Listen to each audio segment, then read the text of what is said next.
আজি নলবাৰীৰ কাৰণে এক ইতিহাসৰ গঢ়াৰ ফালে গৈ আছোঁ।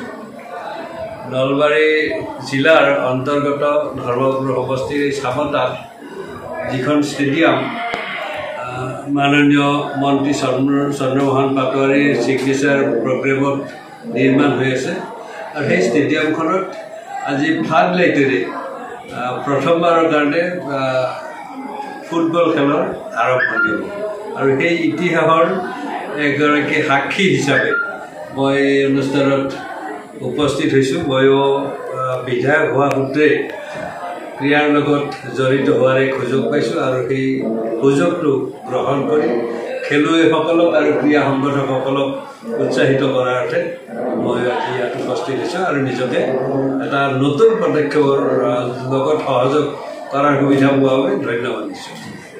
সম্ভাৱনা নলবাৰী জিলাত যিমান আছিল সেই হিচাপে সুবিধা নাই, তাৰে মানুহৰে আমি এই প্ৰকল্প আৰম্ভ কৰিছিলোঁ। আমাৰ স্থানীয় বিধায়ক তথা অভিনেতা চন্দ্ৰমোহন পাটোৱাৰী ডাঙৰীয়া চামতা আঞ্চলিক ক্ৰীড়া মানে মুখ্য পৃষ্ঠপোষক, তেখেতে প্ৰথমবাৰ বিধায়ক হৈয়ে 1927 চনৰ 27 ফেব্ৰুৱাৰীত এই প্ৰকল্পটো আৰম্ভ কৰিছিল আৰু এই সুদীৰ্ঘ সময় আমি এই প্ৰকল্পটোৰ কামত মানে আমি নিয়াৰিকৈ লাগি আছিলোঁ আৰু আজি আপোনালোকে দেখিছে যে তাৰ এটা সুফল আমি পাবলৈ গৈ আছোঁ।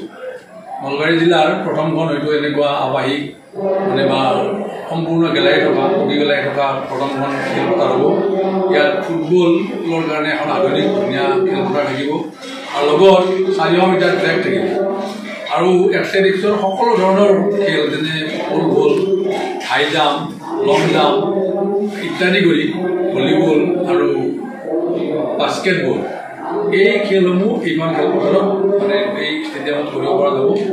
আমি আশা ৰাখিছোঁ যে আমি হয়তো মানে অহা ডিচেম্বৰৰ ভিতৰত আমাৰ যি যোৱা বছৰ 2018 চনত ছিগনেচাৰ প্ৰজেক্টৰ অধীনত আমাৰ স্থানীয় বিধায়ক চন্দ্ৰমোহন পাটোৱাৰী ডাঙৰীয়াই তেখেতৰ অংগৰ যি 10 কোটি টকা ইয়াত মানে এই ষ্টেডিয়াম বনোৱাৰ কাৰণে দিছিলে।